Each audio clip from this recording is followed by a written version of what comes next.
Hey everybody, I'm Jeffy Reed. And I'm Keddy, the Kedman Blumenthal. And you're watching Unity Gain.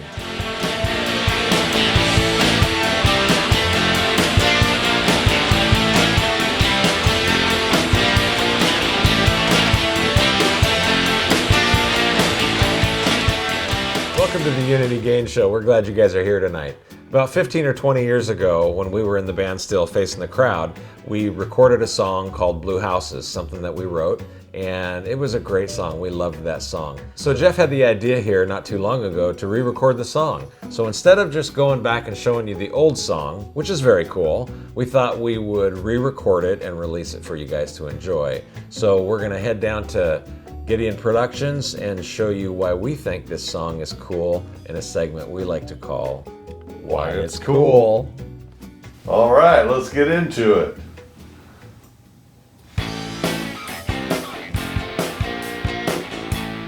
Has the same feel as the original recording. Yeah. I just kind of played along with it with my guitar and kind of figured out it sounds about right. It was right at 135 beats per minute.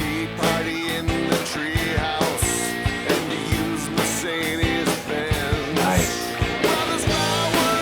I love it when that guitar comes in. I open up that hi-hat and it's a lot more sloshy. Yeah. And it starts playing with that heavier guitar. Just lifts.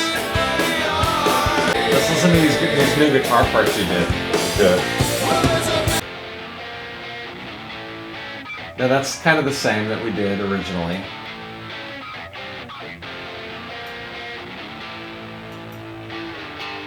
Okay, clean. Yeah. Is your acoustic guitar on here too? Yeah. There's the heavy guitar. Bass. That's so amazing. And the acoustic right here. Let's solo the acoustic for a sec. It's not real loud, it's just It's enough. a presence, isn't it? Yeah. Cool. And I play the solo too with it.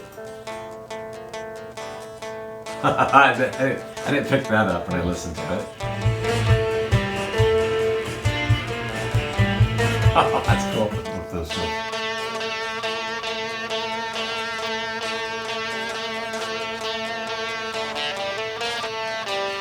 That's just adds a definition to the notes, doesn't Yeah. it? It's amazing how faint it seems, but when you play the whole song in a whole, you can really hear that cutting through. Yeah. I love that. The choke. Oh, I love these guitars. So I used the tremolo, or actually it was a Leslie speaker effect, but I also tapped the tempo of the song into the effect. Got it. So it rotates with the tempo of the music. Exactly. Which was always, before, years ago when we recorded, like at Mobius Studios, that wasn't available yet. Right. And we had to try to match that up. Yeah. That was so hard. So it's just an example of technology, you know. Okay, this is that new miking technique I used on the kick drum, where I had the one kick drum mic closer to the beater head, and then the large diaphragm on the outside. Yeah, and it adds a click almost to it.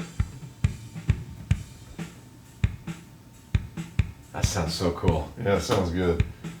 Well, anyway, this is the mic on the outside.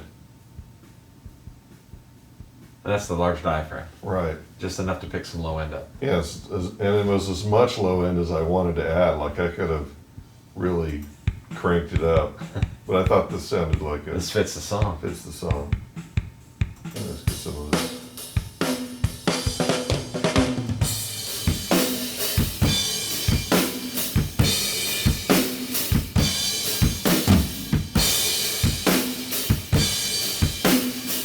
Oh, we forgot this guitar down here too. The auto wah. That's the one that was missing. I was waiting for you to add. Oh, Can you say Starsky and Hutch? I love that. Keys. I love the sound of this organ. I had a lot of fun on this one, creating sounds. Let's play this. Cowbell. So what I did when I played the cowbell, I took the cowbell with my hand, my fingers, and I hit it. This big mambo cowbell. And then we did another track where I took a timbali stick and I played up higher on the cowbell to get a higher pitch, and I played the same thing with it, combining them, and it's just unique sounding.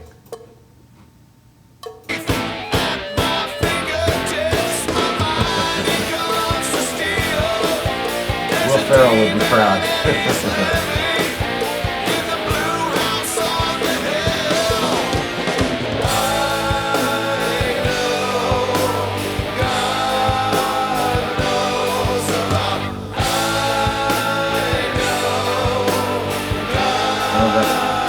Organ.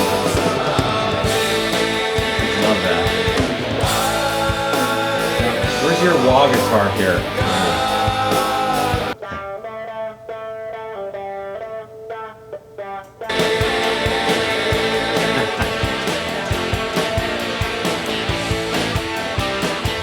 Okay, getting into the bridge.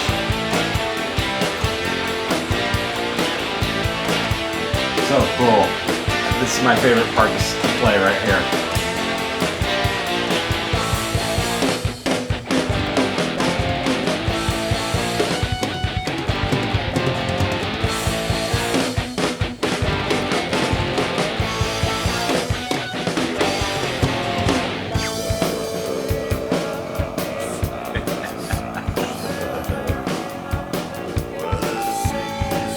There's all kinds of stuff going on. So much happening here.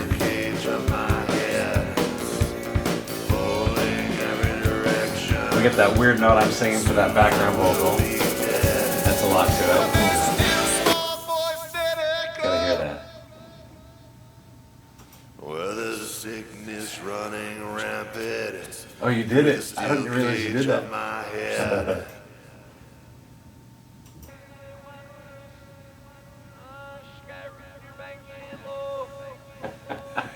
I didn't know you reversed it.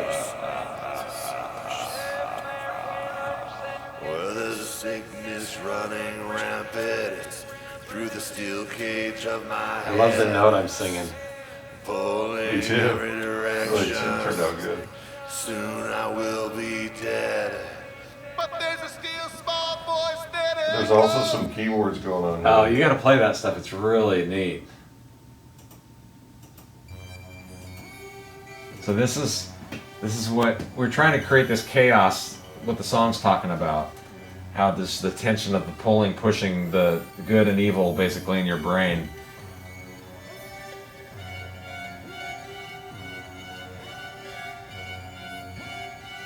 So what I did, Jeff, was I did a Google search on the movie Psycho, Right. on the shower scene on Psycho, and I wanted to know what they used and how they did that sound, that stabbing part. I didn't really want to call it a stabbing thing, but that's what it is. And they just used violins. I thought they did some other stuff, but it wasn't even an orchestra, it was just violins. Oh. And so that's why I did those two different violins, and that's exactly how they played that on that Psycho movie. Oh, nice. And that's what I wanted to put in there. That's what I was trying to go for, was that type of an effect. Turned out good. Yeah, it sounds perfect.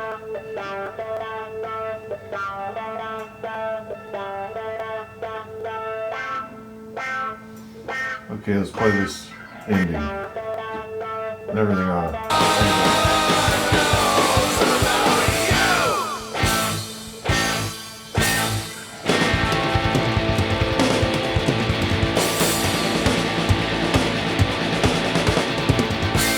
Wind chimes. Creepy ones. And the wind The chimes. wind chimes, the creepy wind chimes. So in the first verse, it talks about, I'm painting a picture of this house, just a normal looking house, and I mentioned that there's wind chimes on the front porch. So even in the original recording of this song, we put wind chimes at the end. but this one really turned out good. It's really creepy sounding. Created by Keddy G Blumenthal. There's a cricket in there. I know, I noticed that. It's pretty cool. So do you remember on the original recording where we got the wind chime sounds? I do not. I think I remember this correctly, but Gary had wind chimes at his house, on his house. Oh, yeah. And he went and brought them into the studio, and they're just the glistening sounding kind. Right. This fits better. And what this consists of is like 5 different sounds, and then I put the crickets in there. And the crickets those are Japanese instruments that I found on Logic, and it's actually a percussion instrument that sounds like a cricket. And that's what I did. And I just played it all on the keyboard on my. And those are Tibetan singing bowls. Those brass bowls you run your finger around and Right. they ring. That's all those are, and I just weird chords I was doing to try to make it sound like something that would be outside in the wind. Sounds excellent. It was fun. I loved creating that.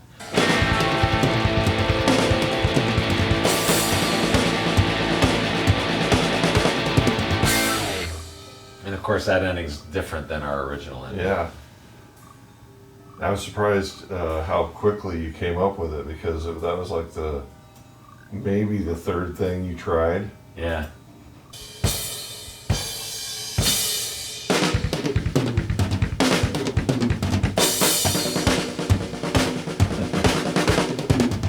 Yeah, Man, that just sounds so good. it does. Sounds so cool. I'm so glad that we re-recorded it. So very cool. Right. All right. That is why it's cool. That's very cool. All right. Back to the studio. So I was thinking about what inspired this song, because it's kind of a heavy issue. And years ago, probably back in, I don't know, 90 something. 97, 8, somewhere Yeah. there. Yeah. We went to this seminar called Promise Keepers. And this Promise Keepers thing was, it was for men only, and it was a Christian seminar. And much of the subject of the meeting was about the internet. About morality on the internet. Yeah. Yeah. So it was a huge deal, because the internet had just started to get fast enough to be able to view pictures and videos and things like that. And people were just viewing things that they shouldn't be viewing. So we learned a lot by that. And years later, we started writing a song about it. Called Blue Houses. About what year? It wasn't for a few years. Yeah, it was in the 2000s, I think. That was the end of the Nirvana thing. Oh. And that's at the end of the Nirvana thing was when I started getting into Nirvana. Okay. I always think that there's always 2 melodies that you could take. Right. There's the one that sounds like a toothpaste commercial, Right, which I can't stand. and then there's the ugly one. Yeah. I remember sitting in my house writing that 3rd verse. We came home from a gig. It was like 2 o'clock in the morning. But I know your whole family was in bed sleeping because it was 2 o'clock in the morning. And we came home and we had started this song and we didn't have another verse yet. And so after we unpacked the gear, we went into your house and you got your guitar out. And I'm like, dude, be quiet. You're gonna wake your family up. And we sat there and quietly wrote the 3rd verse. And I remember that very clearly. And I got excited about it and had to keep my voice down, and then I left, and I was just stoked all the way home from there. Yeah, this song is kind of a heavy subject. Yeah, it is. It's an uncomfortable subject. And I always considered myself someone who could discern fantasy from reality Right. very well. Like I can watch an action movie and not want to kill somebody or Sure. get in a high-speed chase or anything like that. And I think most people are like that. Yeah. But there's a hint of suggestion that can be put into your mind, and no matter what you do, it's in there. Once it's in there, it's in there. And I think that's what this song is about. It's about avoiding being influenced by things that you probably shouldn't be influenced by. That's why I love the third verse so much. There's what are the words? There's a sickness and it's running rampant in the steel cage of my head, pulling every direction. Soon I will be dead. Yeah. But there's a still small voice that echoes in this World. that I'm trapped in. Don't be afraid, I still love you. Just turn away from sin. Yeah. That's a great verse. And I think it really kind of hints back to what the things are that they talked about at Promise Keepers, about how the seeds that are planted, if you dabble in certain things, the seeds that are planted that can get a hold of you, and that it really takes, your faith in God to really squash that so it doesn't overrun your life. And like you said, as the internet years go by, it gets faster and faster and faster, and so much of our world now is just incorporated to the internet that, I mean, we didn't have cell phones then with screens on them that you could watch videos on. We didn't have iPads, we didn't have all these things. And now look what we've got. And so it's just this beast that's, it's like it says in the song, this demon, and he's living in the blue house on the hill, I love that line that says, there's a magnet on my desktop and my mind is made of steel. I'm addicted to its power and the way it makes me feel. There's a thief at my fingertips, my heart he comes to steal. There's a demon and he's living in the blue house on the hill. That is such a powerful verse. And it just really does talk about everything you've just mentioned. It just really, wraps that up. Yeah, and they say that the part of your brain that gets stimulated is the same part of your brain that gets stimulated when you snort cocaine. Really? Yeah. Wow. And that's why people get addicted. That's why people are always on their phones. On their phones. They're addicted to it. Yeah. Wow, I'd never heard that. It's also a blessing. The internet is also a blessing. And so you just gotta be vigilant, I guess. You gotta be vigilant, you gotta be accountable, you gotta just be wise in your choices and your decisions you make. And an example of how it's a blessing is what we're doing now. Yeah. We'd never be able to do this if it wasn't for the internet and technology. So, Yeah, I remember that song being a crowd pleaser. Yeah. Whenever we would do it, it was like people always dug it. Yeah. And I think the meaning of the song kind of gets lost in the fact that it was such a heavy, grungy song, and it was kind of that was the era of that kind of music. So people would just kind of like it because it was a cool song. Right. But this way, with this recording and being on the internet here, we can really get people to understand what it's about. Yeah, it was always one of my favorite songs to play with the band. Just that drum break, da da da da, that drum fill stuff. I just always loved this song. And then the bridge, the rhythm I played in the bridge, I loved it. Yeah. It was always one of my favorites to play. But and then what we redid it as, I think it's way better than nothing to take away from anybody that was on the recording originally. It was great. Yeah. But we got technology, man, now in our recording studios that we didn't have then. Yep. And it just elevates it. And the new ending is really, really cool. Yeah, I'm glad we redid it. Yeah. Even though I like the original too, but I just thought because of the recordings that we've been getting, I was like, you know what, we could make this really cool. Yeah, yeah. And I think we should do more. We should do so more too. of that too, yeah. All right, everybody, thanks for watching. And it'd really help us out if you click that like button and subscribe and ring that bell. And you'll be notified every time we upload a new show. So be sure to leave a comment. Let us know what you think, and we love responding to you guys and hearing what you have to say. And don't be afraid to share this video either. Let's get a bunch of people paying attention to this stuff. It's a lot of fun. It's good music, and we really enjoy doing it. So with that said, thanks again for coming by, and don't forget to push record. see ya.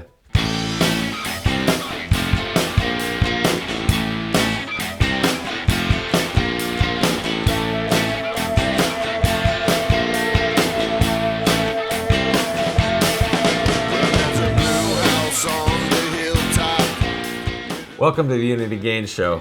We're right here. This is dead air, man. Jeff's birthday's tomorrow. You know what I didn't get tonight? What? Pour over coffee. Oh, man. Have you had any yet? No. You haven't used it yet? Oh, yeah. Yeah, it works awesome. Good. Welcome to Facing the Crowd. Yeah. Welcome. Are we going to change the name of the show?